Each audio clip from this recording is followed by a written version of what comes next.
practically put an example in put an example in your mind. Don't give me the name of somebody you know, your neighbor, somebody relative. They've adopted a child. Why was that child adopted? ಹಾ, ನೀವು ಆತ್ಮಿಕವಾದಂತ ಉತ್ತರವನ್ನ ಕೊಡುವಂತದ್ದು ಏನು ಬೇಕಾಗಿಲ್ಲ, ಪ್ರಾಯೋಗಿಕವಾದ ಉತ್ತರವನ್ನು ಕೊಟ್ರೆ ಸಾಕು. ಈಗ ನಿಮ್ಮ ಸಂಬಂಧಿಕರು ಅಥವಾ ನೆರೆಯವರು ಅಥವಾ ನೀವು ಯಾಕೆ ಮಕ್ಕಳನ್ನ ದತ್ತು ತೆಗೆದುಕೊಳ್ತಾರೆ ಹೇಳ್ತೀರಾ? ಯಾರಾದರೂ ತೆಗೆದುಕೊಂಡಿದಾರ? ಇದ್ರೆ ಅನ್ಮ್ಯೂಟ್ ಮಾಡ್ಕೊಂಡು ಹೇಳ್ಬೋದು ಪಟ್ಟಣಂಗೆ. ದತ್ತಕಂದ್ರ ನಾ ಒಂದ್ ವಿಷಯ ಏನಂದ್ರಣ, ಅವ್ರಿಗೆ ಮಾತ್ರ ದತ್ತಕ್ ಆಸ್ತಿ ಇರ್ತದಣ್ಣ, ಆಸ್ತಿಗೋಸ್ಕರ ಈ ಆಸ್ತಿ ಬೇರೆಯವ್ರ ಪಾಲ್ ಆಗಬಾರ್ದು ಒಬ್ರು ದತ್ತಕ್ ಆಯ್ಕೋತಾರ ಅಂದ್ರೆ ಮನೇಲಿ ಆಗಿದ್ರೆ ಅನ್ನೋ ರೀತಿ. Okay. Pastor Nagesh is saying some of his relatives who did not have children, they have adopted some children so that they can be in the family and continue the family name. Correct. So people usually use that word in our earth, in our human experience. For people, they adopt when they adopt somebody else's children. Okay, they are not your own children in the true sense. They are not your seed. ಈಗ ದತ್ತು ತೆಗೆದುಕೊಳ್ಳುವುದಂದ್ರೆ ಅವರು ನಿಮ್ಮ ಸ್ವಂತ ಬೀಜದಿಂದ ಬಂದವರಲ್ಲ, ಅವರು ದತ್ತನ್ನ ತೆಗೆದುಕೊಂಡವರು.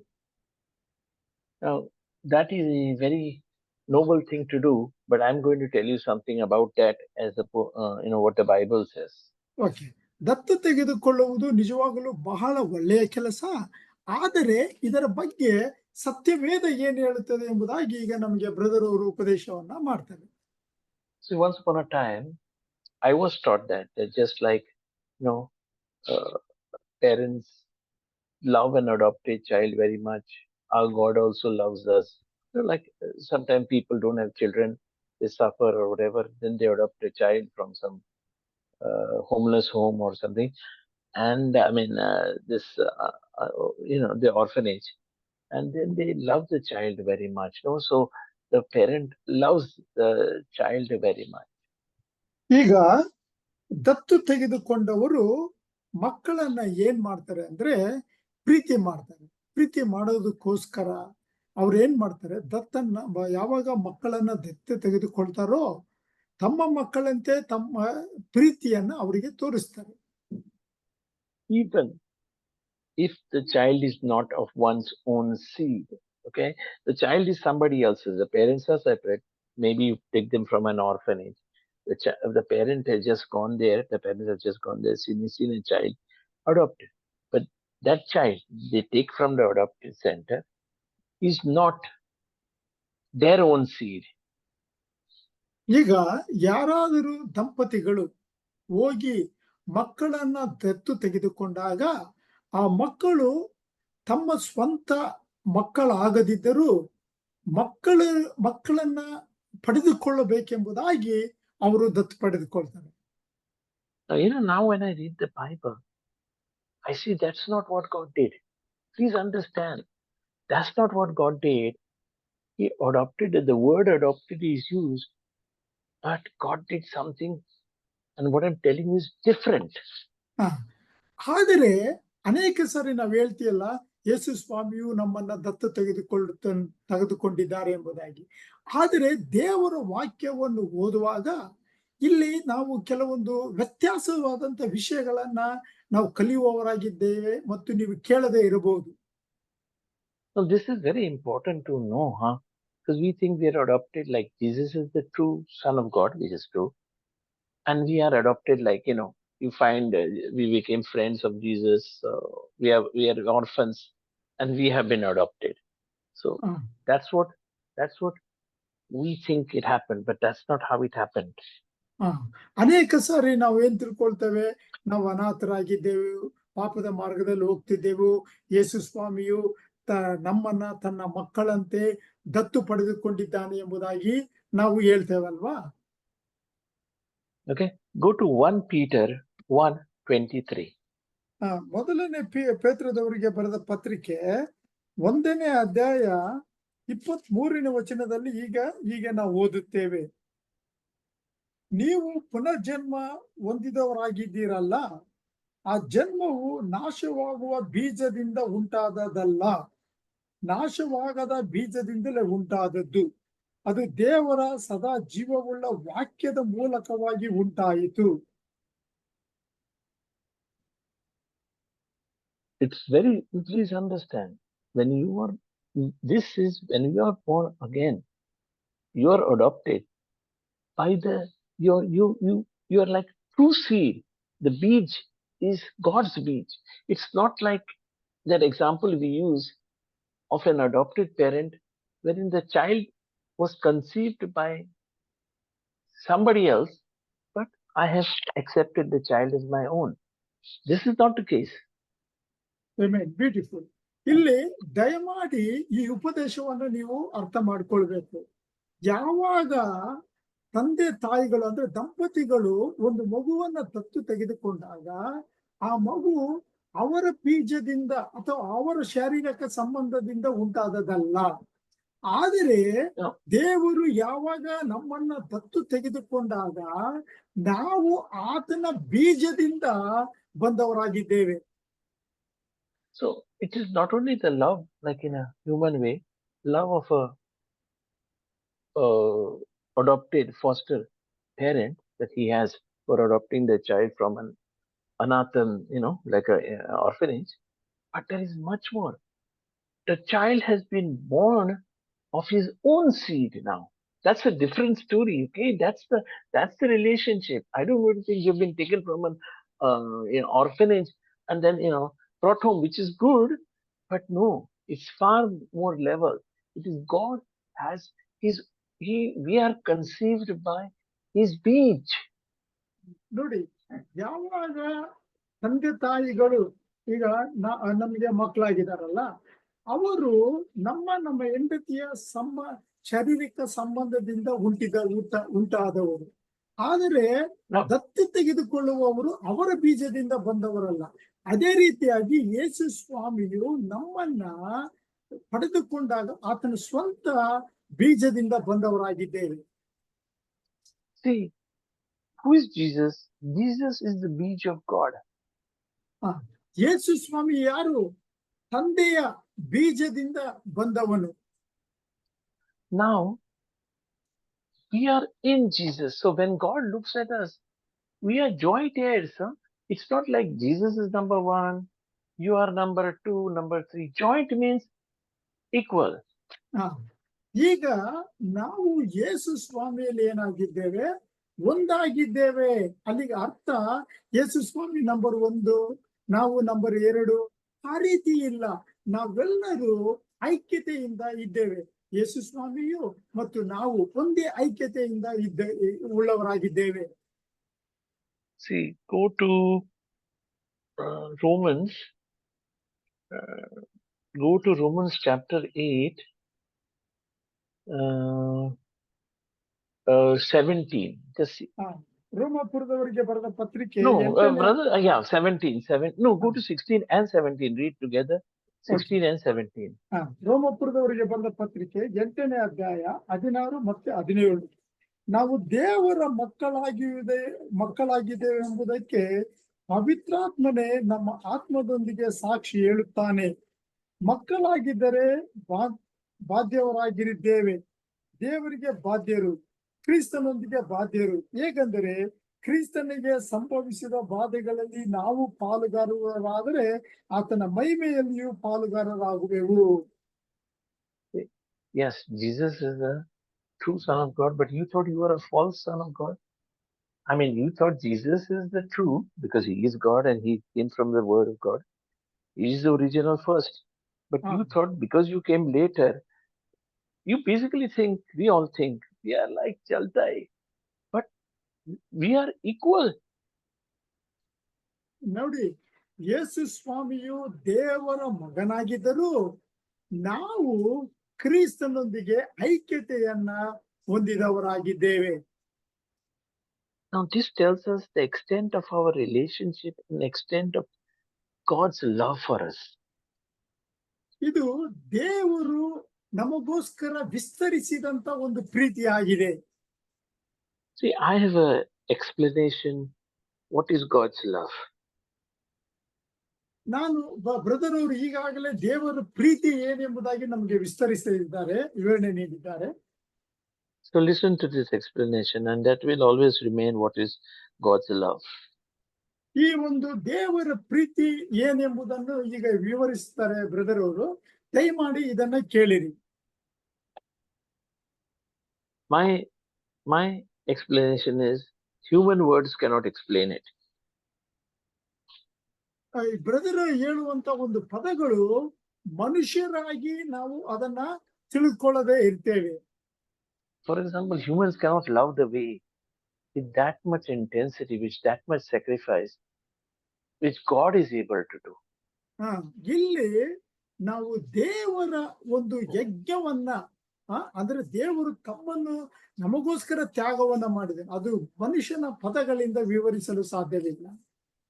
So we make in our and particular religion, we try to make God a human being, and try to put him like how I would love my children, but it's far more than a father, an earthly father loves a child. But so we try to put everything in human context, how what we can do. ನಾವು ಒಂದು ಶಾರೀರಿಕವಾದಂತ ತಂದೆ ತಾಯಿಗಳು ಮಾಡದೇ ಇರುವುದನ್ನ ಯೇಸು ಸ್ವಾಮಿಯು ನಮಗೋಸ್ಕರ ಮಾಡಿದ್ದಾನೆ. All right. Yeah, the Bible tells us, we won't go there, but that God is not a man that he can lie. Just go to Numbers, 23:19. 23:19. 19. Okay. 6ನೇ ಕಾಂಡ 23ನೇ ಅಧ್ಯಾಯ 19ನೇ ವಚನದಲ್ಲಿ ನಾವು ನೋಡುತ್ತೇವೆ, ದೇವರು ಮನುಷ್ಯನಂತೆ ಎರಡು ಮಾತಿನವನಲ್ಲ, ಮಾನವನಂತೆ ಮನಸ್ಸು ಬೇರೆ ಮಾಡಿಕೊಳ್ಳುವವನಲ್ಲ, ತಾನು ಹೇಳಿದ ಮೇರೆಗೆ ನಡೆಯುವುದಿಲ್ಲವೋ, ಮಾತು ಕೊಟ್ಟು ನಂತರ ನೆರವೇರಿಸುವುದಿಲ್ಲವೋ. See, we are like, I can talk something today, tomorrow some people, big ministers, they talk something, so suddenly they get caught in adultery. God cannot. He is his own word. It can't change. Please understand. We like to use our human intellect to define and deal with God, but he is not man, he says. ಇಲ್ಲಿ ದೇವರು ಸುಳ್ಳು ಹೇಳುವುದಕ್ಕೆ ಆಗುವುದಿಲ್ಲ ಮತ್ತು ತನ್ನ ಮಾತನ್ನ ಬದಲಾವಣೆ ಮಾಡುವವನಲ್ಲ. ಇದು ನಮ್ಮ ಮನುಷ್ಯ ಜ್ಞಾನದಿಂದ ತಿಳಿದುಕೊಳ್ಳುವುದು ಬಹಳ ಕಷ್ಟಕರವಾಗಿದೆ. In the Bible, there is a word which describes God's love, and the word is agape. ದೇವರ ಪ್ರೀತಿಯನ್ನು ಸತ್ಯವೇದದಲ್ಲಿ ಅಗಾಪೆ ಪ್ರೀತಿ ಎಂಬುದಾಗಿ ಕರೆಯುತ್ತಾರೆ. It's a Greek word. ಇದು ಗ್ರೀಕ್ ನಿಂದ ಬಂದಂತ ಪದವಾಗಿದೆ. But let me tell you, God did not make that word. Man made that word. ಈ ಒಂದು ಪದವು ದೇವರು ಮಾಡಲಿಲ್ಲ, ಮನುಷ್ಯನು ಮಾಡಿದಂತ ಪದವಾಗಿದೆ. God's word is far bigger than agape. God's love. ದೇವರ ಒಂದು ಪ್ರೀತಿಯು ಮಾನವನ ಪ್ರೀತಿಗಿಂತ ಅಧಿಕವಾಗಿದೆ. You see, so you're a pastor. You're coming on this Monday. I am what I am. Pastor Francis is there. Why are we here? ಈಗ brother ಅವರಾಗ್ಲಿ, ನೀವಾಗ್ಲಿ, ನಾನಾಗ್ಲಿ, ಯಾಕೆ ಪ್ರತಿ ಸೋಮವಾರ ಈ ರೀತಿಯಾಗಿ ಬರ್ತಾ ಇದ್ದೇವೆ? See, in order to have a relationship, you must also realize who you are, no? Who are you? I mean, and why are you doing it?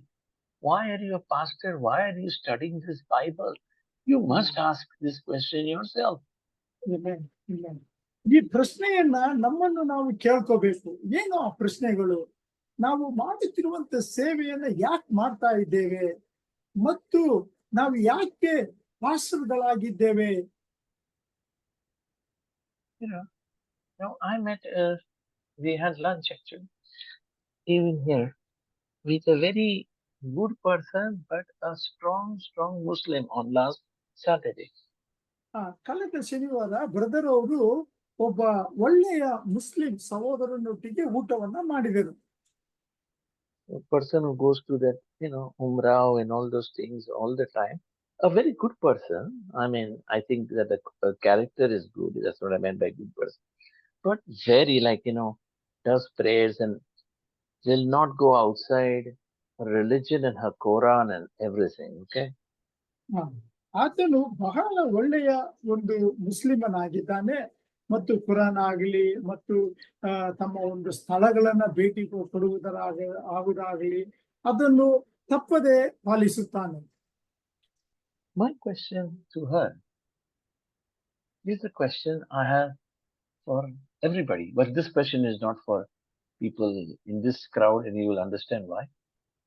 But this is a question I often ask. ಈ ಒಂದು ಪ್ರಶ್ನೆಯು ಬರೀ ಅವರಿಗೆ ಮಾತ್ರ ಅಲ್ಲ, ನಮ್ಮೆಲ್ಲರಿಗೂ ಪದೇ ಪದೇ ನಾನು ಈ ಪ್ರಶ್ನೆಯನ್ನ ಕೇಳ್ತೇನೆ. I mean, ask Christians. I ಕ್ರೈಸ್ತರಿಗೆ ask Christians this question. Yeah. ಕ್ರೈಸ್ತರಿಗೆ ಈ ಪ್ರಶ್ನೆಯನ್ನ ನಾನು ಕೇಳ್ತೇನೆ. Now I ask them, why do you believe in Jesus? Why do you believe in God? I ask them actually, why do you believe in God? And then, all the holy, there's a priest there, and whatever, you may be having a pastor, and then I ask them the most obvious question, like, why do you believe in God? Why do you believe in Jesus? I ask them. ಪಾಸ್ಟರ್ಸ್ಗಳಿಗಾಗ್ಲಿ ಅಥವಾ ಪ್ರೀಸ್ಟ್ಗಳಿಗಾಗ್ಲಿ brother ಅವರು ಭೇಟಿಯಾದಾಗ ಒಂದು ಪ್ರಶ್ನೆಯನ್ನು ಕೇಳ್ತಾರೆ, ಯಾಕೆ ನೀವು ಯೇಸು ಸ್ವಾಮಿಯಲ್ಲಿ ವಿಶ್ವಾಸವನ್ನ ಇಡ್ತೀರಾ, ನಂಬ್ತೀರಾ ಎಂಬುದಾಗಿ. Many people have not even thought about it.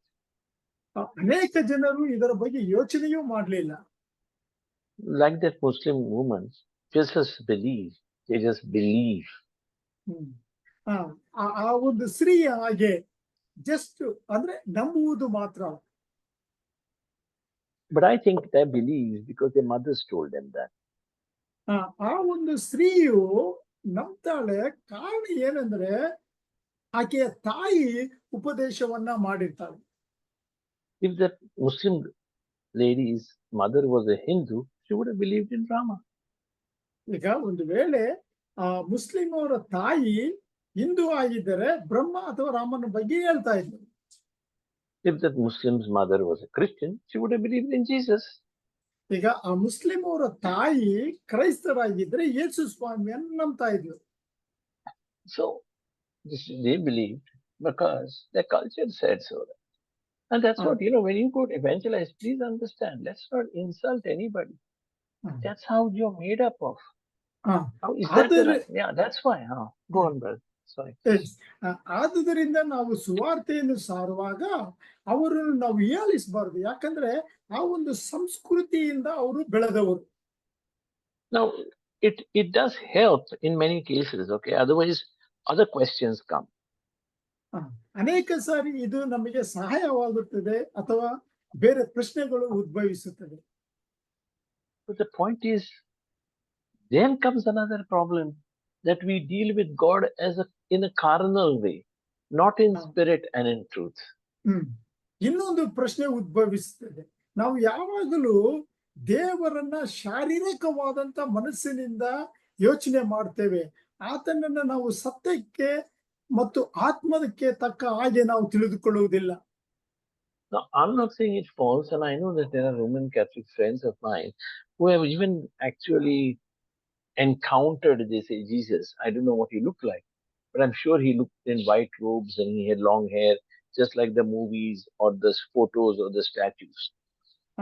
Brother ಅವರಿಗೆ ಅನೇಕ ಕ್ಯಾಥಲಿಕ್ ಸ್ನೇಹಿತರು ಇದ್ದಾರೆ, ಅನೇಕರಿಂದ ಸಾಕ್ಷಿಯನ್ನು ಕೇಳಿದ್ದಾರೆ, ಹೇಗೆ ಕ್ಯಾಥಲಿಕ್ ಜನರು ಯೇಸು ಸ್ವಾಮಿಯನ್ನ ಪ್ರಕಟಣೆಯನ್ನ ಪಡೆದುಕೊಂಡ್ರು. ಒಂದು ವೇಳೆ ಯೇಸು ಸ್ವಾಮಿಯು ಸಿನಿಮಾದಲ್ಲಿ ಕಾಣಿಸ್ತಾರಲ್ಲ, ಬಿಳಿ ಬಟ್ಟೆ ಹಾಕೊಂಡು ಗಡ್ಡ ಬಿಟ್ಕೊಂಡು, ಅಂತ ಒಂದು ರೀತಿಯ ದೇವರೊಟ್ಟಿಗೆ ಅವರು ಒಂದು ತಿಳ್ಕೊಂಡಿರ್ಬೋದು.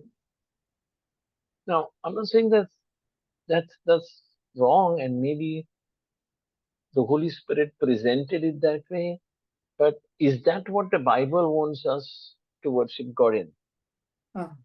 ಸತ್ಯವೇದವು ಯಾವ ರೀತಿಯಾಗಿ ನಮ್ಮನ್ನ ಆರಾಧನೆ ಮಾಡುವುದಕ್ಕೆ ಪ್ರೋತ್ಸಾಹಿಸುತ್ತದೆ ಅನ್ನುವುದು ಬಹಳ ಪ್ರಾಮುಖ್ಯತೆ ಆಗಿದೆ.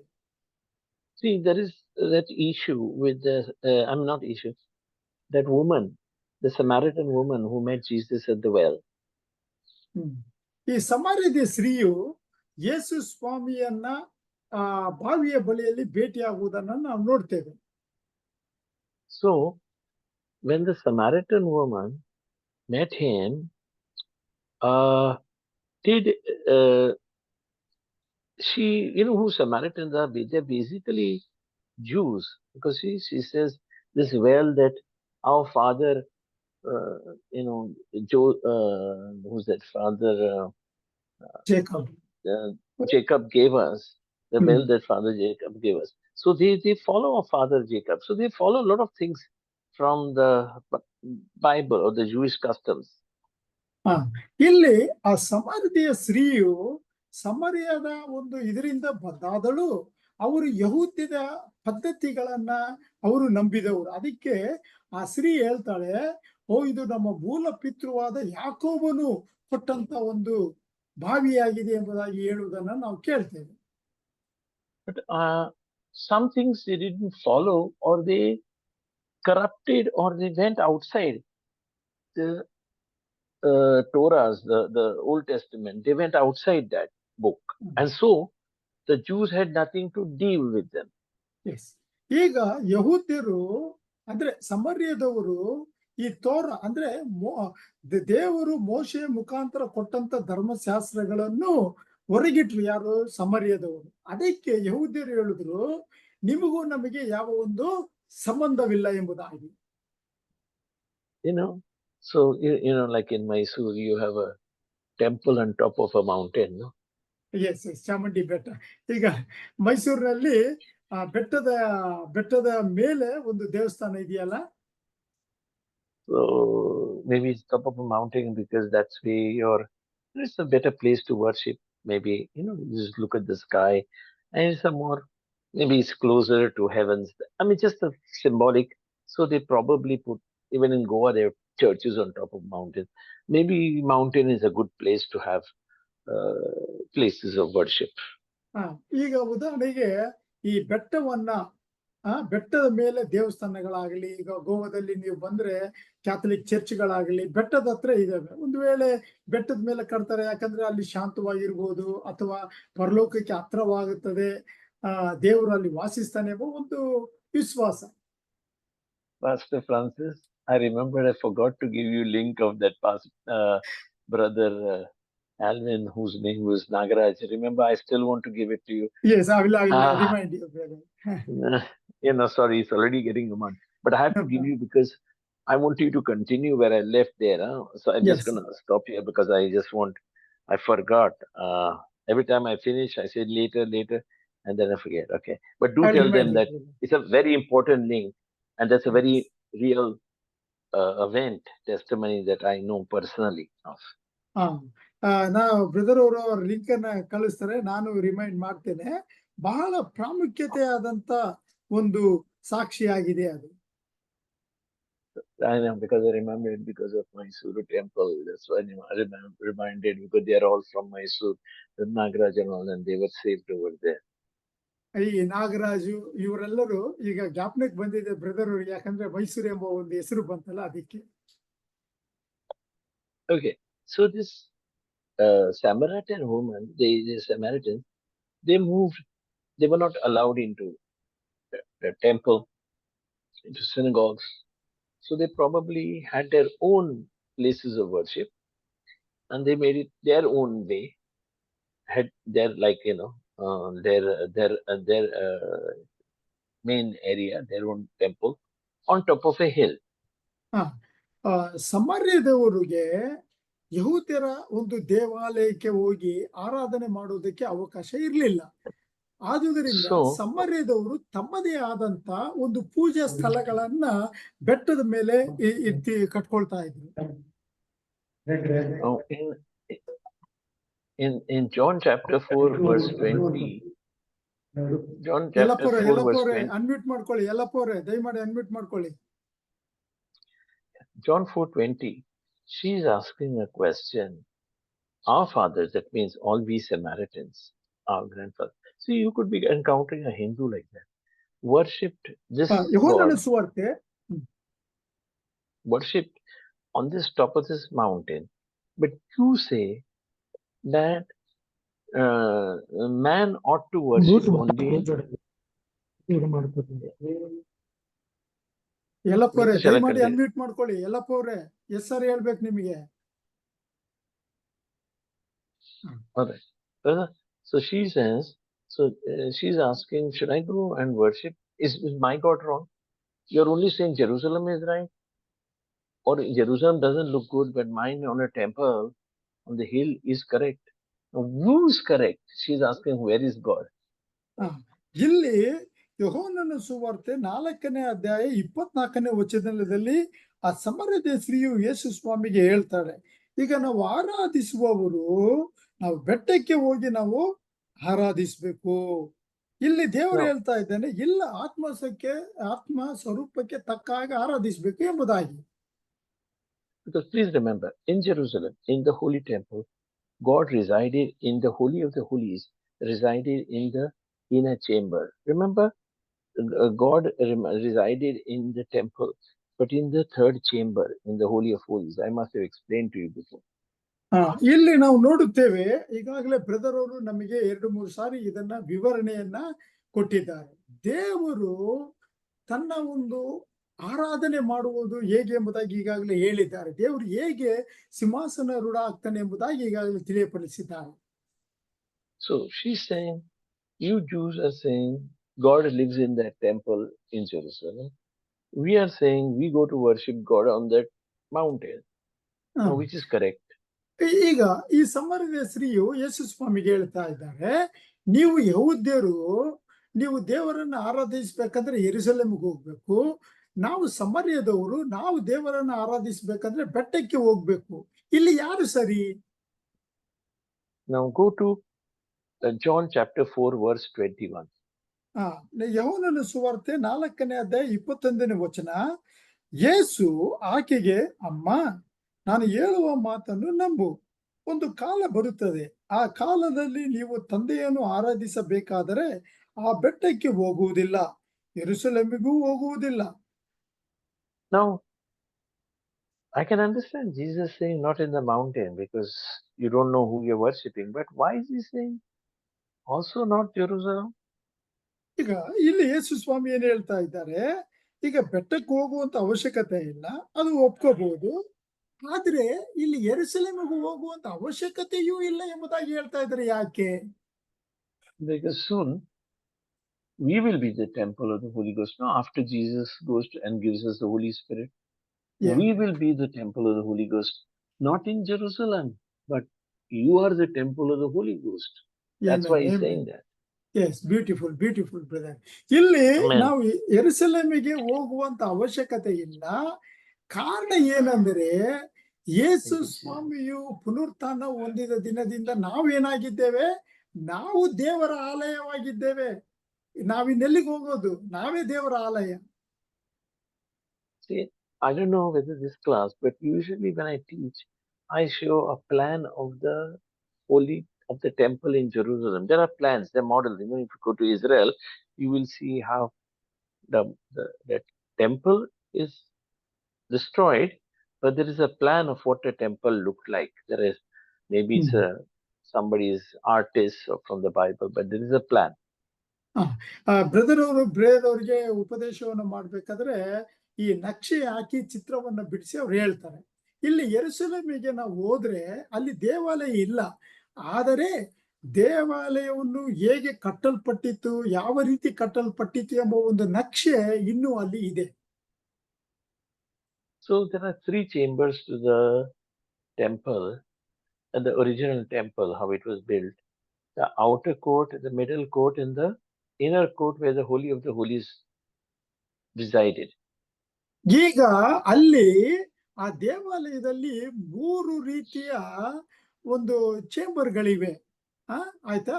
ಅಲ್ಲಿ ಹೊರಗಡೆ ಮತ್ತು ಒಳಗಡೆ ಏನು ಎಂಬುದಾಗಿ ತಿಳಿಯಪಡಿಸ್ತಾರೆ. Now the outer court was where all people were allowed to bring. They could bring their bakara, they could bring whatever the sacrifices in the outer court and hand them over. But they are not allowed beyond that. ಈಗ ಈ ಹೊರಗಡೆಯಿಂದ ಯಾರಾದರೂ ಕುರಿಯನ್ನ ಅಥವಾ ಏನಾದ್ರು ತೆಗೆದುಕೊಂಡು ಬಂದಾಗ ಅವರು ಹೊರಗಡೆಯಿಂದ ಅದನ್ನು ಕೊಡಬಹುದು. Then the priest only are allowed in the middle court, because it is holier, right? So you can't go and mess with the sacrifices just done in particular way.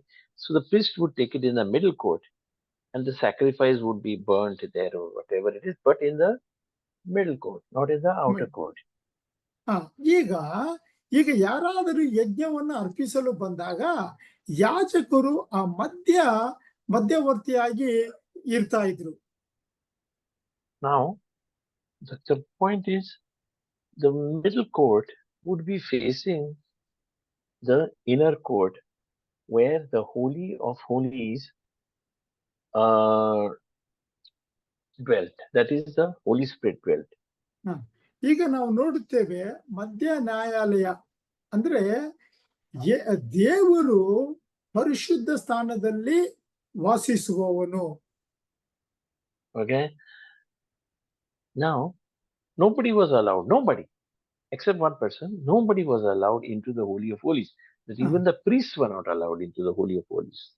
ಆ ಮಹಾಪರಿಶುದ್ಧವಾದಂತ ಒಂದು ಸ್ಥಳಕ್ಕೆ ಯಾಜಕರು ಸಹ ಹೋಗುವುದಕ್ಕೆ ಪ್ರವೇಶ ಮಾಡುವುದಕ್ಕೆ ಅನುಮತಿ ಇರ್ತಿರ್ಲಿಲ್ಲ. Except once a year, only once a year, the chief priest would be allowed to go there. I don't know exactly for what, but once a year he had to do something, and he would go inside, maybe to clean it up. I don't know what. He could allow to go inside. ವರ್ಷಕ್ಕೆ ಒಂದು ಸಾರಿ ಮಾತ್ರ ಆ ಮಹಾಪರಿಶುದ್ಧವಾದಂತ ಸ್ಥಳಕ್ಕೆ ಯಾಜಕನು ಮಾತ್ರ ಹೋಗುವುದಕ್ಕೆ ಅನುಮತಿ ಸಿಗ್ತಾ ಇತ್ತು, ವರ್ಷಕ್ಕೊಂದು ಸಾರಿ ಮಾತ್ರ. And on the ankle of his feet there would be a rope tied, which would be kept outside. The rope would be tied to his feet, to one of his feet, ankle to his feet. Yes. And he would go into, I don't know why, but he would go to do some puja or something into the Holy of Holies. ಆ ಮಹಾಯಾಜಕನು ಆ ಮಹಾಪರಿಶುದ್ಧವಾದ ಸ್ಥಳಕ್ಕೆ ಹೋಗುವಾಗ ಆತನ ಕಾಲಿಗೆ ಒಂದು ಹಗ್ಗವನ್ನ ಕಟ್ಟಿರ್ತಾರೆ. So the rope, I think, is because if there is something wrong he has done, he will be struck dead. And then who will go in there to remove his body? No one. So they'll pull out the rope. If he dies, they'll pull him out by pulling that rope. ಆ ಕಾಲಿಗೆ ಕಾಲಿಗೆ ಹಗ್ಗವನ್ನ ಕಟ್ಟಿರ್ತಾರೆ. ಯಾಕಂದ್ರೆ ಆ ಮಹಾಯಾಜಕನು ಏನಾದರೂ ಪಾಪವನ್ನ ಮಾಡಿ ಆ ಮಹಾಪರಿಶುದ್ಧವಾದ ಸ್ಥಳದಲ್ಲಿ ಸತ್ರೆ ಆತನ ದೇಹವನ್ನು ತೆಗೆದುಕೊಂಡು ಬರುವುದಕ್ಕೆ ಯಾರಿಗೂ ಪ್ರವೇಶ ಇರುವುದಿಲ್ಲ. ಆದುದ್ರೆ ಏನ್ ಮಾಡ್ತಾರೆ, ಹಗ್ಗವನ್ನ ಇಳಿತಾರೆ ಆತನ ದೇಹವನ್ನ. So now tell me, we are now the temple of the Holy Ghost, ಈಗ ನಾವೇನಾಗಿದ್ದೇವೆ, ನಾವು ದೇವರ ಪರಿಶುದ್ಧಾತ್ಮನ ನಿವಾಸಿಸುವ ಆಲಯವಾಗಿದ್ದೇವೆ. Tell me why. ಯಾಕೆ ಹೇಳ್ತೀರಾ? ಯಾಕೆ ನಾವು ದೇವರ ಆಲಯವಾಗಿದ್ದೇವೆ? ಯಾರು ಹೇಳ್ತೀರಾ? ಅನ್ಮ್ಯೂಟ್ ಮಾಡ್ಕೊಂಡು ಹೇಳಿ ಪಟ್ಟಣಂಗೆ. ದೇವರ ಆತ್ಮನ ನಮ್ಮಲ್ಲಿ ವಾಸ ಮಾಡಿರುವುದರಿಂದ. Yes, because Jesus washed us from that sinful life and made us holy so that we can go into the Holy of Holies. No, that is all true. But remember how I said the temple is designed with an outer court, a middle court, and an inner court where the Holy of Holies lives. ಈಗ brother ಅವರು ನಮಗೆ ವಿವರಣೆ ಮಾಡಿದ್ದಾರೆ. ಈ ಒಂದು ಆಲಯವು 3 ಭಾಗಗಳಾಗಿರ್ತದೆ. ಒಂದು ಹೊರಗಿನ ನ್ಯಾಯಾಲಯ, ಮಧ್ಯ ನ್ಯಾಯಾಲಯ ಮತ್ತು ಒಳ ನ್ಯಾಯಾಲಯ. ಒಳ ನ್ಯಾಯದಲ್ಲಿ ದೇವರು ವಾಸಿಸುತ್ತಾನೆ, ಮಹಾಪರಿಶುದ್ಧವಾದಂತಹ ಸ್ಥಳ. It's easier for me to show. I used to share a screen, but again, I'm repeating because I'm not sharing a screen. 3 courts I said, right? The outer court, middle court, and the inner court, where he went only once a year, the chief priest. So inner court is where the Holy Spirit lives, and there were outer, middle, and inner court. You remember that I said that's how the temple is constructed. Yes. ಈಗ ದೇವಾಲಯವು ಯಾವ ರೂಪವಾಗಿ ಕಟ್ಟಿರ್ತದಂದ್ರೆ ಹೊರ ನ್ಯಾಯಾಲಯ, ಮಧ್ಯ ನ್ಯಾಯಾಲಯ ಮತ್ತು ಒಳ ನ್ಯಾಯಾಲಯ. ಒಳ ನ್ಯಾಯಾಲಯದಲ್ಲಿ ಮಹಾಪರಿಶುದ್ಧವಾದಂತ ಸ್ಥಳ, ಅಲ್ಲಿ ದೇವರು And who are, ವಾಸಿಸುವಂತ ಒಂದು ಸ್ಥಳವಾಗಿದೆ. now who are you? You are ಹಾ. spirit, soul, and body. Also 3 compartments. ಈಗ ನಾವ್ಯಾರು? ನಾವು 3 ಭಾಗಗಳನ್ನು ಹೊಂದ್ಕೊಂಡವರಾಗಿದ್ದೇವೆ: ದೇಹ, ಆತ್ಮ ಮತ್ತು ಮನಸ್ಸು.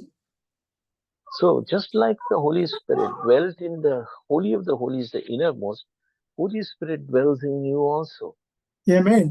ಹೇಗೆ ಆ ಒಳ ನ್ಯಾಯಾಲಯದಲ್ಲಿ ಪರಿಶುದ್ಧಾತ್ಮನು ವಾಸಿಸುತ್ತಾನೋ, ಅದೇ ಪರಿಶುದ್ಧಾತ್ಮನು ದೇವರ ಆಲಯವಾದಂತ ನಾವು ನಮ್ಮಲ್ಲಿ ವಾಸಿಸುವವನಾಗಿದ್ದಾನೆ.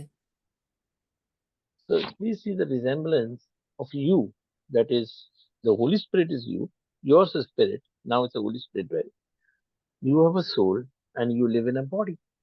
ದಯಮಾಡಿ ಇದನ್ನ ನೀವು ಅರ್ಥ ಮಾಡಿಕೊಳ್ಬೇಕು. ನಾವು ಏನಾಗಿದ್ದೇವೆ? ನಮ್ಮಲ್ಲಿ ಆತ್ಮ ಇದೆ, ನಾವು ಪರಿಶುದ್ಧಾತ್ಮನ ಆತ್ಮವನ್ನು ಹೊಂದಿಕೊಂಡವರಾಗಿದ್ದೇವೆ. ಅದೇ ರೀತಿಯಾಗಿ ಮನಸ್ಸು ಇದೆ ಮತ್ತು ದೇಹವು ಸಹ ಇದೆ. You may say, I'm just a small person in Gokak. That's what you think. But God has made you the temple of His ghost, of His Spirit. Amen. ನೀವು ತಿಳ್ಕೊಳ್ತೀರಾ, ನಾನೇನೋ ಒಂದು ಗೋಕಾಕ್ನಲ್ಲಿ, ಒಂದು ಹಳ್ಳಿಯಲ್ಲಿ ಚಿಕ್ಕ ಪಾಸ್ಟರ್ ಆಗಿ ಚಿಕ್ಕ ಮಂದೆಯನ್ನ ನಾನು ನಡೆಸ್ತಾ ಇದ್ದೇನೆ ಎಂಬುದಾಗಿ. ಆದರೆ ದೇವರು ಹೇಳ್ತಾ ಇದ್ದಾನೆ, ನನ್ನ ಮಗನೇ, ನೀನು ಚಿಕ್ಕ ಮಂದೆ ಅಲ್ಲ, ನೀನು ದೇವರ ಆಲಯವಾಗಿದ್ದೇವೆ. ಯೇಸುದಾಸು ಜೋಗಪಾಲ್ಸ್ ಅವರೇ, ದಯಮಾಡಿ ಅನ್ಮ್ಯೂಟ್ ಮಾಡ್ಕೊಳ್ಳಿ. I'm not telling this to make you feel good or something. ಇದನ್ನು ಹೇಳುವುದರ ಮುಖಾಂತರ ನಿಮಗೇನು ಒಳ್ಳೇದಾಗ್ತಿದೆ ಎಂಬುದಾಗಿ ನಾನು ಹೇಳ್ತಾ ಇಲ್ಲ. I'm not telling this to inspire you or something like that. ನಿಮ್ಮನ್ನು ಉತ್ತೇಜನ ಪಡಿಸುವುದಕ್ಕಾಗಿ ಅಥವಾ ಸ್ಫೂರ್ತಿ ಪಡಿಸುವುದಕ್ಕೋಸ್ಕರ ನಾನು ಈ ಮಾತನ್ನ ಹೇಳ್ತಾ ಇಲ್ಲ. I'm telling you what the Bible is. Amen. ಇದು ದೇವರ ವಾಕ್ಯ ಹೇಳುವುದನ್ನ ನಾನು ನಿಮಗೆ ಹೇಳ್ತಾ ಇದ್ದೇನೆ. If I have a reason to tell you, just to tell you your responsibility. That we just think we are useless, God give us this, God give us that. We don't know that the fullness of God dwells in us. Amen. ಅನೇಕ ಸಾರಿ ದೇವರೇ, ನಾನು ಯಾವುದಕ್ಕೆ ಪ್ರಯೋಜನಕ್ಕೆ ಬಾರದವನು, ನಾನು ಯಾವುದಕ್ಕೆ ಉಪಯೋಗಕ್ಕೆ ಬಾರದವನು ಎಂಬುದಾಗಿ ಹೇಳ್ತೇವೆ. ಆದರೆ ಯೇಸು ಕ್ರಿಸ್ತನ ಪರಿಪೂರ್ಣತೆ ನಮ್ಮಲ್ಲಿ ಆಳ್ವಿಕೆ ಮಾಡ್ತಿರುವುದನ್ನ ನಾವು ಮರೆಯಬಾರದು. Okay, just go to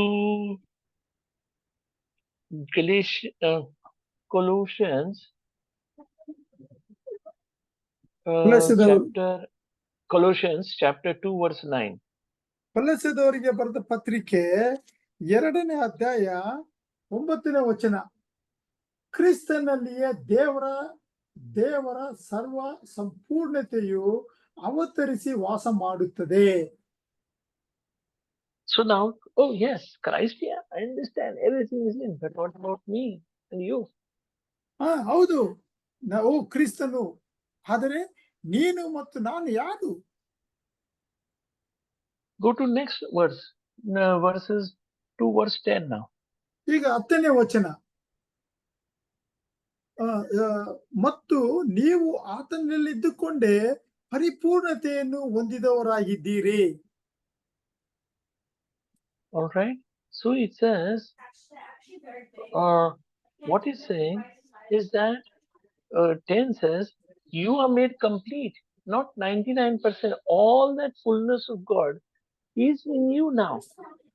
ಈಗ ನೋಡ್ರಿ, ದೇವರ ಪರಿಪೂರ್ಣತೆ ಅಂದ್ರೆ 99% ಅಲ್ಲ, 100% ಪರಿಪೂರ್ಣತೆ ನಮ್ಮಲ್ಲಿ ವಾಸ ಮಾಡ್ತಾ ಇದೆ. See, personally, if you ask me why, one reason I'm telling you is this, is to realize our responsibility. We are shirking it off. Satan wants us to kneel down and pray to God all the time. Yes, but we have to realize that we are much beyond that. We are His children. We are not beggars. Amen. ದಯಮಾಡಿ ಇದನ್ನ brother ನಮಗೆ ಒತ್ತಿ ಹೇಳ್ತಾ ಇದ್ದಾರೆ. ಕಾರಣ ಏನಂದ್ರೆ, ನಾವು ಭಿಕ್ಷುಕರಲ್ಲ, ದೇವರ ಪರಿಪೂರ್ಣತೆಯನ್ನು ಹೊಂದಿದ ದೇವರ ಮಕ್ಕಳಾಗಿದ್ದೇವೆ. What was your relationship with your parents? Every time you came from school, You didn't know whether he will give you your milk, or you thought, I have to pray and ask and beg, Papa, Mama, give me cup of milk, I crying and fasting, give me milk. Is that why? Or you were sure that when you left school, home there will be food? Yes ನೀವು ಚಿಕ್ಕ ಮಕ್ಕಳಾಗಿದ್ದಾಗ ಶಾಲೆಯಿಂದ ಬಂದಿದ ತಕ್ಷಣನೇ ನಮ್ಮೆಲ್ಲರಿಗೂ ಅನುಭವ ಇದೆ. ತಾಯಿ ಏನ್ ಮಾಡ್ತಾರೆ, ನಮಗೋಸ್ಕರ ಹಾಲನ್ನ ಇಟ್ಟಿರ್ತಾರೆ, ಕೆಲವು ನಿಮಗೆ ಬೋರ್ಮಿಟ ಇಟ್ಟಿರ್ತಾರೆ, ಕೆಲವರಿಗೆ ತಿಂಡಿ ಇಟ್ಟಿರ್ತಾರಲ್ಲ. ನಾವು ಬಂದಿದ ತಕ್ಷಣ ಅಮ್ಮ ನನಗೆ ಹಾಲು ಕೊಡು, ನನಗೆ ತಿಂಡಿ ಕೊಡು ಅಂತ ಕೇಳ್ತೀವ? ಇಲ್ಲ, ನಾವು ಬರುವುದಕ್ಕಿಂತ ಮೊದಲೇ ತಾಯಿಗೆ ಗೊತ್ತು ನಾವು ಬರ್ತಿದೀವಿ, ಮಕ್ಕಳು ಶಾಲೆಯಿಂದ ಹಸಿವಿಂದ ಬರ್ತಾರೆ, ಅವ್ರಿಗೆ ಏನಾದ್ರು ಕೊಡ್ಬೇಕೆಂಬುದಾಗಿ ತಾಯಿ ತಿಳ್ಕೊಂಡಿರ್ತಾಳೆ. See, I'm here in a country called Canada right now. ಈಗ ಬ್ರದರ್ ಅವರು ಕೆನಡಾ ಎಂಬ ಒಂದು ದೇಶದಲ್ಲಿ To not just me, forgive me, people living here have to be having a citizenship.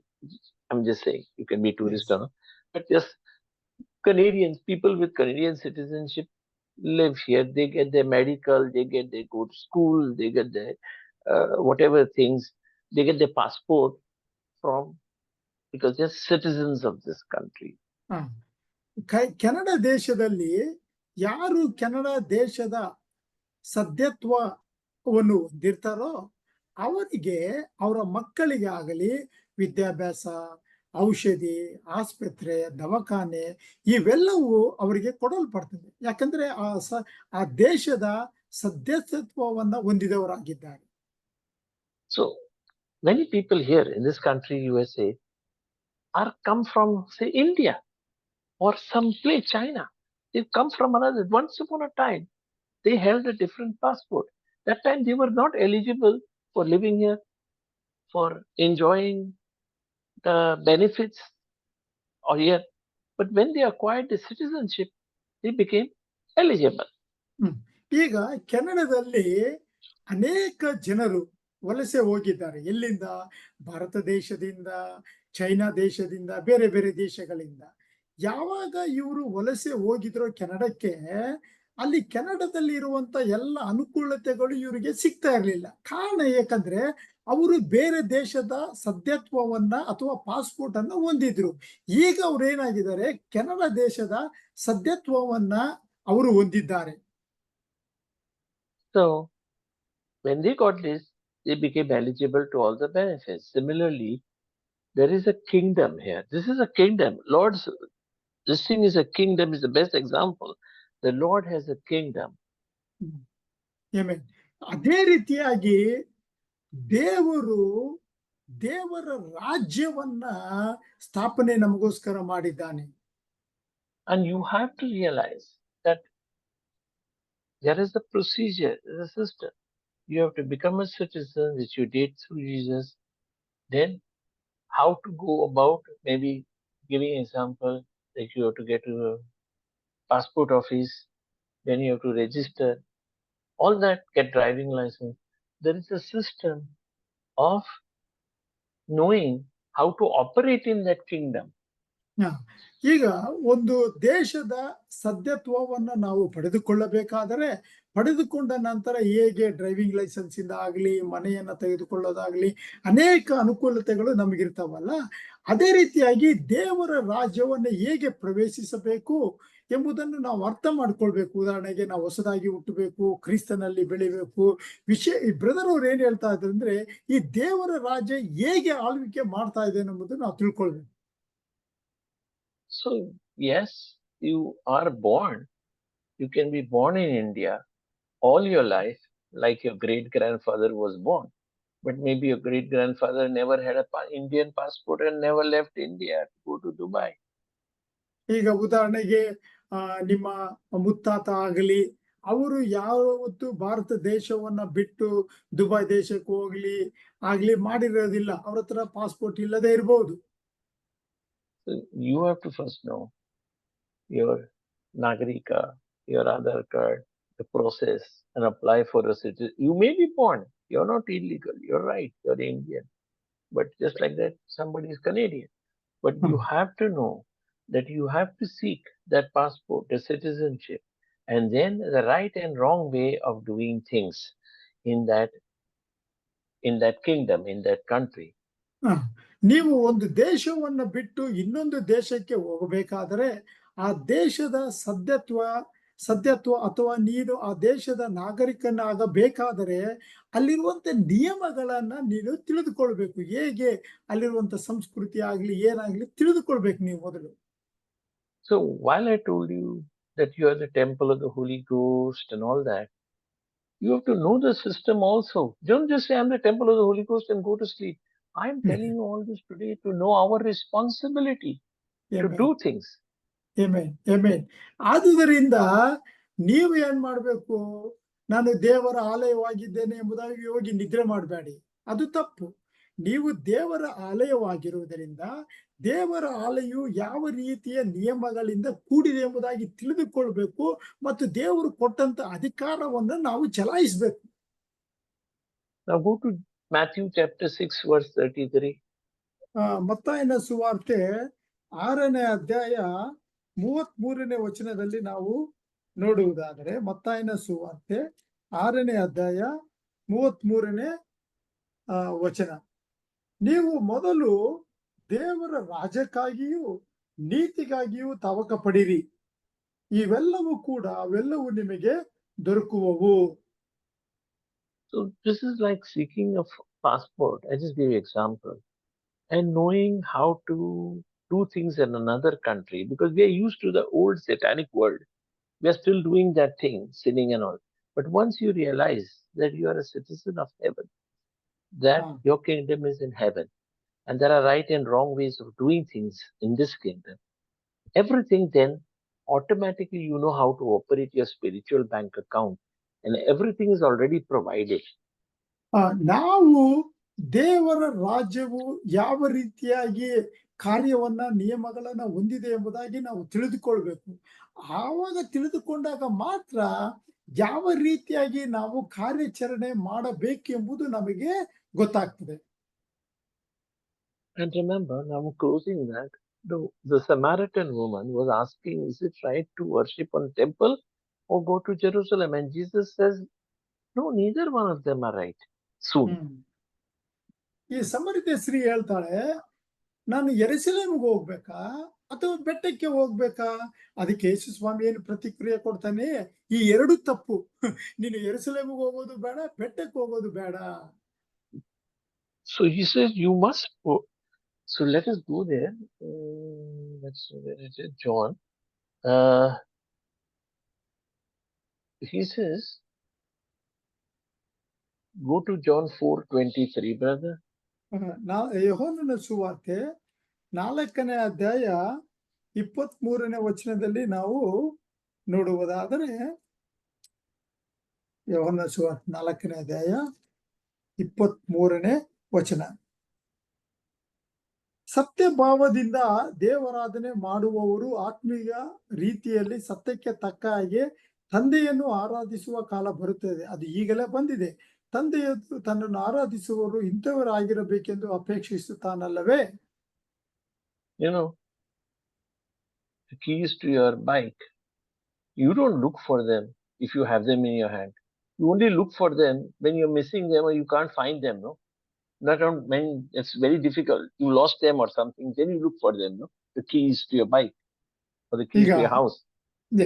ಈಗ ಒಂದು ನಿಮ್ಮ ಬೈಕ್ನ ಕೀ ಆಗ್ಲಿ ಅಥವಾ ಮನೆ ಕೀಯನ್ನ ನೀವು ಕೈಯಲ್ಲಿ ಇಟ್ಕೊಂಡ್ಬಿಟ್ಟು ಅಲ್ಲಿ ಇಲ್ಲಿ ಹುಡುಕ್ತೀರಾ, ಅಲ್ಲಿ ಹುಡುಕಿದ್ರೆ ನಿಮಗೆ ಹುಚ್ಚರ ಅಂತಾರೆ. ನಾವು ಯಾವಾಗ ಬೈಕ್ನ ಕೀಯನ್ನ ಮತ್ತು ಮನೆ ಒಂದು ಕೀಯನ್ನ ಹುಡುಕ್ತೇವೆ ಅಂದ್ರೆ ಅದು ನಮಗೆ ಕಾಣದೇ ಇದ್ದಾಗ ಅಥವಾ ಕಳೆದು ಹೋದಾಗ, ಎಲ್ಲಿಟ್ಟಿದೆ ಎಂಬುದಾಗಿ ಜ್ಞಾಪನ ಇದ್ದಾಗ ಹುಡುಕ್ತೇವೆ. So in the scripture 4:23, God is saying, God is also looking just like you're looking for your keys or something, because he cannot find such people. And what kind of people he cannot find? Yes. ಈಗ ದೇವರು ಸಹ ಆತ ರೀತಿಯಾಗಿ ಹುಡುಕ್ತಾ ಇದ್ದಾನೆ. ಎಂತ ಮನುಷ್ಯರನ್ನ ಅಥವಾ ಎಂತ ಜನಾಂಗವನ್ನ ದೇವರು ಹುಡುಕ್ತಾ ಇದ್ದಾನಂದ್ರೆ, what he cannot find who worship God in spirit and truth. You will find many people who tell you, go to this mountain, go to Israel, go here, go to that church, all these things. But Jesus says neither the church nor that Israel, not at mountain, not at Jerusalem, but in spirit and truth. Yes, ದೇವರು ಎಂತವರನ್ನ ಹುಡುಕ್ತಾ ಇದ್ದಾನೆ ಅಂದ್ರೆ ಆತನ ಆತ್ಮಕ್ಕೆ ಸತ್ಯಕ್ಕೆ ತಕ್ಕ ಹಾಗೆ ಆರಾಧಿಸುವವರನ್ನು ಹುಡುಕ್ತಾ ಇದ್ದಾರೆ. ಆದರೆ ಈ ದಿನಗಳಲ್ಲಿ ಜನ ಏನ್ ಹೇಳ್ತಾರೆ, ಇಲ್ಲ ನೀನ್ ಯೆರೂಸಲೇಮ್ಗೆ ಹೋಗ್ಬೇಕು ಅಥವಾ ನೀನ್ ಇಲ್ಲಿ ಹೋಗ್ಬೇಕು. ಕೆಲವು ಪಾಸ್ಟ್ಗಳೆಲ್ಲ ಹೇಳ್ತಾರಲ್ಲ, ಆ ಚರ್ಚ್ಗೆ ಹೋಗ್ಬೇಡ, ಅವರಲ್ಲಿ ಅಭಿಷೇಕ ಇಲ್ಲ, ಪರಿಶುದ್ಧಾತ್ಮ ಇಲ್ಲ, ನಮ್ ಚರ್ಚಿಗೆ ಬಾ, ನಮ್ಮಲ್ಲಿ ಅಭಿಷೇಕ ಇದೆ, ಪರಿಶುದ್ಧಾತ್ಮ ಇದೆ ಎಂಬುದಾಗಿ ಹೇಳ್ತಾರಲ್ಲ. So that will be difficult in a way. See, when I said you have to not know about God, but know God, that's a relationship, right? I said all this time, God loves us and we have to have a relationship. We try to think in our carnal thinking, but we have to do spirit to spirit worship of God. And Amen. spirit is something I cannot tell you physically. If I were to tell you kneel down, you would not understand. If I told Yeah. you go to a temple on a hill, you will understand. If you tell them give money, you'll understand. If I tell you, but have we done it in spirit? Oh, well, you know what? That's up to your spirit and talking to the Holy Spirit. Amen. Amen. ಇಲ್ಲಿ ನೋಡ್ರಿ, ಅನೇಕ ಸಾರಿ ನಾವು ಏನ್ ತಿಳ್ಕೊಳ್ತೇವೆ, ದೇವರ ಬಗ್ಗೆ ತಿಳ್ಕೊಂಡ್ರೆ ಸಾಕು ಎಂಬುದಾಗಿ. ದೇವರ ಬಗ್ಗೆ ನಿಮಗೆ ತಿಳುವಳಿಕೆ ಇರಬಹುದು, ಆದರೆ ದೇವರು ನಮ್ಮಿಂದ ಅಪೇಕ್ಷಿಸುವುದೇನೆಂದ್ರೆ ಆತನೊಟ್ಟಿಗೆ ನಾವು ಸಂಬಂಧವನ್ನ ಹೊಂದ್ಕೊಂಡಿರ್ಬೇಕು. ಯಾವಾಗ ನಾವು ದೇವರನ್ನ ಸಂಬಂಧವನ್ನ ಹೊಂದ್ಕೊಂಡಿರ್ತೀವೋ ದೇವರು ನಮ್ಮನ್ನ ಉಪಯೋಗಿಸ್ಕೊಳ್ತಾನೆ. So we can always discuss how it is, but if I had a prescription like religion has, you do this, you fast for 21 days, you give tithes, I am not on that. I'm only how the word talks to you. I am telling you, I'm sharing with you, but at the end of the day, please remember, it is your private and intimate relationship with your Father in heaven. ನಾವು ಅನೇಕ ಸಾರಿ ತಿಳ್ಕೊಳ್ತೇವೆ, ಈಗ doctor ಒಂದು ದವಾಖಾನೆಗೆ ಹೋದ್ರೆ ಬರ್ಕೊಡ್ತಾರಲ್ಲ, ಇದನ್ ಮಾಡು, ಅದು ಮಾತ್ರ ಆ ಗುಳಿಗೆ ತಗೋ, ಈ ಗುಳಿಗೆ ತಗೋ ಎಂಬುದಾಗಿ ನಿಮಗೆ ಹೇಳ್ಬೋದು. ನೀವು ಪ್ರಾರ್ಥನೆ ಮಾಡ್ರಿ, ಉಪವಾಸ ಪ್ರಾರ್ಥನೆ ಮಾಡ್ರಿ, ಅಲ್ಲಿ ಹೋಗ್ರಿ, ಇಲ್ಲಿ ಹೋಗ್ರಿ ಎಂಬುದಾಗಿ ಇವನ್ನೆಲ್ಲ ನೀವು ಮಾಡ್ಬೋದು. ಆದರೆ ಒಂದು ಮಾತ್ರ ಬಹಳ ಪ್ರಾಮುಖ್ಯತೆ, ನಿನ್ನ ಮತ್ತು ನಿನ್ನ ಸಂಬಂಧ ದೇವರೊಟ್ಟಿಗೆ ಹೇಗಿದೆ. This is all relationship, and that's what the umbilical cord was. It was a relationship, and God, man could do everything. Now, at that juncture, there is a change. At that juncture, man was cut off. Now we are re-established through the Holy Spirit. Yes. ನಾವು ಹೇಗೆ ಆ ಕರುಳು ಬಳ್ಳಿ ಜೊತೆ ಆಗಿದ್ದಾಗ ತಾಯಿ ಮತ್ತು ಮಗು ಸಂಬಂಧ ಹೇಗಿರ್ತೇವೋ ಆ ರೀತಿಯಾಗಿ ಇದ್ದೇವೆ ನಾವು ದೇವರೊಟ್ಟಿಗೆ. ಆದರೆ ಪಾಪ ಅನ್ನೋದು ಏನ್ ಮಾಡ್ತು, ನಮ್ಮನ್ನು ದೂರ ಮಾಡ್ತು. ಆದರೆ ಪರಿಶುದ್ಧಾತ್ಮನು ಈಗೇನ್ ಮಾಡಿದ್ದಾನೆ, ಆ ಕರುಳು ಬಳ್ಳಿಯನ್ನ ಒಂದು ಮಾಡಿದ್ದಾನೆ, ಮತ್ತೆ ಆತನನ್ನ ನಮಗೆ ಕುಟುಂಬವಾಗಿ ಸೇರಿಸಿದ್ದಾನೆ. But our body is not born again. Therefore, we have to apply 1 Peter 2:24. Okay, our body is not born again. It's only a spirit is born again. We have to use the power in the spirit to heal our body or heal somebody's body. That's why people still get sick, right? You can be born again, and next day one can get cancer, right? I mean, it's not that God gave you cancer. If the body happens to be same, the fallen body that came from Adam. So ಅದೇ ರೀತಿಯಾಗಿ ನಾವು ಹೊಸದಾಗಿ ಹುಟ್ಟಿದಾಗ ನಮ್ಮ ದೇಹ ಹೊಸದಾಗಿ ಹುಟ್ಟುವುದಿಲ್ಲ, ನಮ್ಮ ಆತ್ಮ ಹೊಸದಾಗಿ ಹುಟ್ಟುತ್ತದೆ. ಈಗ ನೋಡ್ರಿ, ದೇಹ ಹೊಸದಾಗಿ ಹುಟ್ಟೋದಾದ್ರೆ ಈಗ ನೋಡ್ರಿ ಕಾಯಿಲೆಗಳು ಇವೆಲ್ಲವೂ ನಮಗೆ ಸಾಮಾನ್ಯವಾಗಿ ಬರ್ತಾನೆ ಇರ್ತಾವಲ್ಲ. ಆದ್ರಿಂದ ನಾವು ಆತ್ಮಕ್ಕೆ ತಕ್ಕ ನಾವು ಆತ್ಮದಿಂದ ಹುಟ್ಟುವವರಾಗಿರ್ಬೇಕು. Later on we will get, when we leave this planet, we will get a glorified body like Jesus, okay, later. But right now it's still Adam's body we have. So if you're getting sick, what has God done? No, the body is not renewed. Remember, the Holy Spirit dwells in you. He has the power to heal your body. But unless that power flows through, the body is going to be sick. And just like everybody past that died, the body can kill you, the body can hurt you. ನಾವು ಯೇಸು ಸ್ವಾಮಿಯನ್ನು ನೋಡುವವರೆಗೂ ಈ ದೇಹವನ್ನ ನಾವು ಹೊಂದಿಕೊಂಡುವವರಾಗಿದ್ದೇವೆ. ಆದ್ರೆ ಯೇಸು ಸ್ವಾಮಿಯನ್ನು ಯಾವಾಗ ನಾವು ಮುಖಾಮುಖಿಯಾಗಿ ನೋಡ್ತೇವೋ ನಾವು ಮಹಿಮೆಕರವಾದಂತ ದೇಹವನ್ನ ಹೊಂದಿಕೊಳ್ಳುವವರಾಗಿದ್ದೇವೆ. And the mind is mind. It depends on how you renew your mind, right? So the mind, only the spirit is the Holy Spirit dwelling in you. Please remember. But you have to now navigate. Like I use the example of, remember Chandrakant or Devendra, another driver. I said we have to tell our mind to obey to the boss, that is the Holy Spirit. ಹಾ ನಾವು ಈಗಾಗಲೇ brother ಅವರು ಹೇಳಿದಾರೆ ಆ driver, ಯಾಕ ಆ driver ಎಲ್ಲಿಗೆ ಹೋಗಪ್ಪ ಅಂದ್ರೆ ಅಲ್ಲಿಗೆ ಹೋಗ್ತಾನೆ ಅಲ್ವಾ, ಚಂದ್ರಕಾಂತ್ ಅವರು ಸಾಕ್ಷಿಯನ್ನ ಹೇಳಿದ್ದಾರೆ. ಅದೇ ರೀತಿಯಾಗಿ ನಮ್ಮ ಒಂದು ಆತ್ಮವನ್ನ ನಾವು ಉಪಯೋಗಿಸಿಕೊಳ್ಳುವವರಾಗಿರ್ಬೇಕು. Okay, brother. So anyway, Anand, I just want to share with you. It's not that I have a structure, because we have to. It's all. This is not a game of you becoming a faster, you becoming this, that. It's your intimate relationship with God the Father through Jesus Christ. That is what this is all about. This is not some healing. This is not some getting money. This is not some shortcuts here and there. This is the truth. And this is for eternity, what I'm teaching. ಹಾ ನಿಜವಾಗಲೂ ನಮಗೆ ಒಳ್ಳೆ ಉಪದೇಶ ಸಿಕ್ತು ನೋಡ್ರಿ. ಇದೇನೋ ನಾವೇನೋ ನಿಮ್ಗೇನು ಹಣ ಸಿಗ್ತದೆ ಅಥವಾ ನಿಮ್ಗೇನೋ ಸ್ವಸ್ಥತೆ ಸಿಗ್ತದೆ, ಇದು ಮುಖ್ಯ ಅಲ್ಲ. ಇಲ್ಲಿ ಬಹಳ ಪ್ರಾಮುಖ್ಯತೆ ಏನಂದ್ರೆ ನಿನ್ನ ಮತ್ತು ನನ್ನ ಸಂಬಂಧ ದೇವರೊಟ್ಟಿಗೆ ಹೇಗಿದೆ ಅನ್ನುವುದು ಬಹಳ ಪ್ರಾಮುಖ್ಯತೆ ಆಗಿದೆ. So Pastor Francis, can you request somebody? I'm alone here. So Yes, brother. My request to everybody, Yes. to give me communion, because I need to have communion, brother. Ideally, I should have communion every single day. But fellowship, communion, in fellowship, I can have it alone. This feels a little better. That's why I'm calling upon all of you to give me fellowship, Yes. and some Yes, one brother. of you to lead the communion. Thank you, brother. Thank you, brother, for reminding us again how important that we have that intimate relationship with God. With this reminder, let's partake in God's communion. Brother ಅವರು ಕೊನೆಯದಾಗಿ ಒಂದು ಮಾತನ್ನ ಹೇಳಿದ್ರು, ಹೇಗೆ ನಮಗೆ ದೇವರೊಟ್ಟಿಗೆ ಆಳವಾದ ಸಂಬಂಧ ಬಹಳ ಪ್ರಾಮುಖ್ಯತೆ ಇದೆ ಎಂಬುದಾಗಿ ಅದನ್ನು ನಾವು ಜ್ಞಾಪನ ಮಾಡಿಕೊಂಡು ಈಗ ಕರ್ತನ ಭೋಜನಕ್ಕೆ ನಾವು ಹೋಗೋಣ. ಯಾರು ಲೀಡ್ ಮಾಡ್ತಾ ಇದ್ದಾರೆ? ಸಂತೋಷ್ ಪಾಸ್ಟರ್. ಓಕೆ. ಒಂದು ವಾಕ್ಯನ ಓದಿಕೊಂಡು ನಾವು ಕರ್ತನ ಮೇಜದಲ್ಲಿ ನಾವೆಲ್ಲರೂ ಪಾಲುಗಾರರಾಗೋಣ. ಈ ಸಮಯದಲ್ಲಿ ನಾನು ನಿಮಗೆ ತಿಳಿಸಿಕೊಟ್ಟ ಉಪದೇಶವನ್ನು ಕರ್ತನಿಂದ ಹೊಂದಿದ್ದೇನು. ಅದೇನೆಂದರೆ, ಕರ್ತನಾದ ಯೇಸು ತಾನು ಹಿಡಿದುಕೊಡಲ್ಪಟ್ಟ ರಾತ್ರಿಯಲ್ಲಿ ರೊಟ್ಟಿಯನ್ನು ತೆಗೆದುಕೊಂಡು ದೇವರಿಗೆ ಸ್ತೋತ್ರ ಮಾಡಿ ಮುರಿದು, ಇದು ನಿಮಗೋಸ್ಕರವಾಗಿರುವ ನನ್ನ ದೇಹ, ನನ್ನನ್ನು ನೆನೆಸಿಕೊಳ್ಳುವುದಕ್ಕೋಸ್ಕರ ಹೀಗೆ ಮಾಡಿರಿ ಅಂದನು. ಸಮಯದಲ್ಲಿ ನಾವು ರೊಟ್ಟಿಗೋಸ್ಕರವಾಗಿ ಪ್ರಾರ್ಥನೆ ಮಾಡಿ ನಾವು ರೊಟ್ಟಿಯನ್ನ ಮುರಿದು ತೆಗೆದುಕೊಳ್ಳೋಣ. ಹಲ್ಲೆಲೂಯಾ. ಸ್ತೋತ್ರ ಸ್ವಾಮಿ, ಸ್ತೋತ್ರಪ್ಪ ಕರ್ತನೆ, ನಿನಗೆ ಮಹಿಮೆ ರಾಜ. ಅಪ್ಪ ದೇವರೇ, ನಿನ್ನ ದೇಹದಲ್ಲಿ ಸ್ವಾಮಿ ನಾವು ಪಾಲುಗಾರರಾಗುವಂತೆ ಸ್ವಾಮಿ ನಮಗೆ ಸಹಾಯ ಮಾಡಿದೆಪ್ಪ ದೇವರೇ. ಇದು ನಿನ್ನ ಕೃಪೆ ಅಪ್ಪ ಸ್ವಾಮಿ. ಪಾಪಿಗಳಾದ ನಮ್ಮನ್ನು ಸ್ವಾಮಿ ನಿನ್ನ ದೇಹದಲ್ಲಿ ಒಟ್ಟಾಗಿ ಸೇರಿಸುವುದಕ್ಕಾಗಿ ನಾವು ನಿಮಗೆ ಸ್ತೋತ್ರ ಸಲ್ಲಿಸ್ತೇವೆ.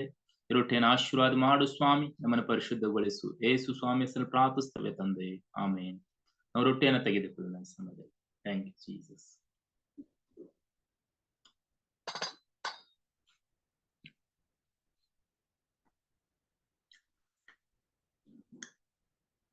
ಅದೇ ರೀತಿಯಾಗಿ ನಾವು ಪಾನಕ್ಕೋಸ್ಕರವಾಗಿ ನಾವು ಪ್ರಾರ್ಥನೆ ಮಾಡೋಣ. ಊಟವಾದ ಮೇಲೆ ಆತನು ಅದೇ ರೀತಿಯಾಗಿ ಪಾತ್ರೆಯನ್ನು ತೆಗೆದುಕೊಂಡು, ಈ ಪಾತ್ರೆಯು ನನ್ನ ರಕ್ತದಿಂದ ಸ್ಥಾಪಿತವಾಗುವ ಹೊಸ ಒಡಂಬಡಿಕೆಯನ್ನು ಸೂಚಿಸುತ್ತದೆ. ನೀವು ಇದರಲ್ಲಿ ಪಾನ ಮಾಡುವಾಗೆಲ್ಲ ನನ್ನನ್ನು ನೆನೆಸಿಕೊಳ್ಳುವುದಕ್ಕೋಸ್ಕರ ಪಾನ ಮಾಡಿರಿ ಅಂದನು. ನಾವು ಪಾನಕ್ಕೋಸ್ಕರವಾಗಿ ಈ ಸಮಯದಲ್ಲಿ ಪ್ರಾರ್ಥನೆ ಮಾಡಿಕೊಳ್ಳೋಣ. ಸ್ತೋತ್ರ ಸ್ವಾಮಿ ದೇವರೇ, ನಿನ್ನ ಪರಿಶುದ್ಧವಾದ ರಕ್ತಕ್ಕಾಗಿ ಸ್ತೋತ್ರ ಸ್ವಾಮಿ. ನಿನ್ನ ರಕ್ತದಲ್ಲಿ ಕರ್ತನೆ ನಾವು ಭಾಗಿಗಳಾಗುವುದಕ್ಕಾಗಿ ಕರ್ತನೆ ಮಾಡಿದ ಕೃಪೆಗಾಗಿ ನಾವು ನಿಮಗೆ ಸ್ತೋತ್ರ ಸಲ್ಲಿಸ್ತೇವೆ ಸ್ವಾಮಿ. ಸೇವಿಸುತ್ತ ಕರ್ತನೆ ಪ್ರತಿಯೊಬ್ಬರನ್ನ ಆಶೀರ್ವಾದ ಮಾಡು ಸ್ವಾಮಿ. ನಿನ್ನ ರಕ್ತದಿಂದ ಸ್ವಾಮಿ ನಮ್ಮನ್ನು ಶುದ್ಧೀಕರಿಸು, ಪವಿತ್ರಗೊಳಿಸು. ಏಸು ಸ್ವಾಮಿ ಹೆಸರಲ್ಲಿ ಪ್ರಾರ್ಥಿಸ್ತೇವೆ ತಂದೆ, ಆಮೇನ್ ಆಮೇನ್. ಸಮಯದಲ್ಲಿ ನಾವು ಪಾನವನ್ನು ತೆಗೆದುಕೊಳ್ಳೋಣ.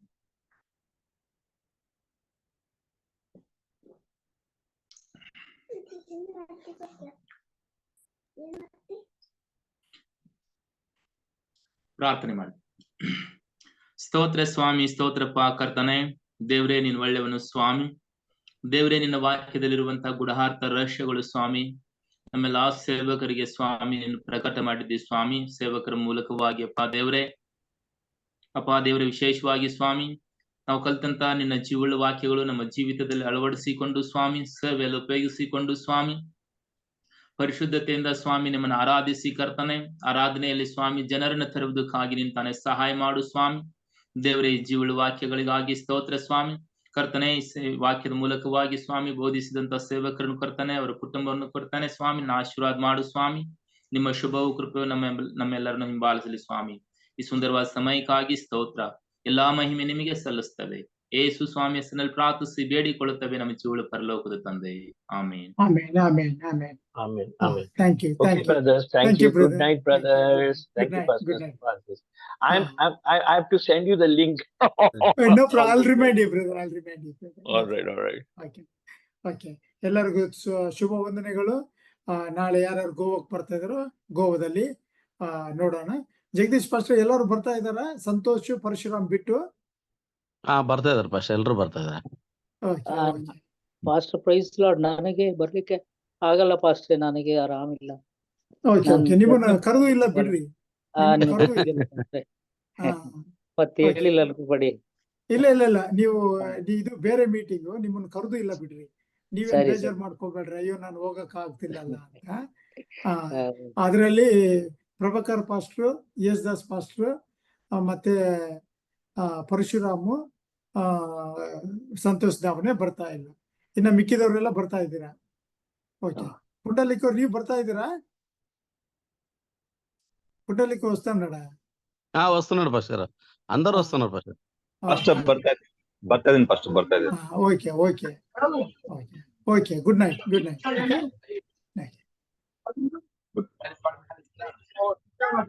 Right, Pastor.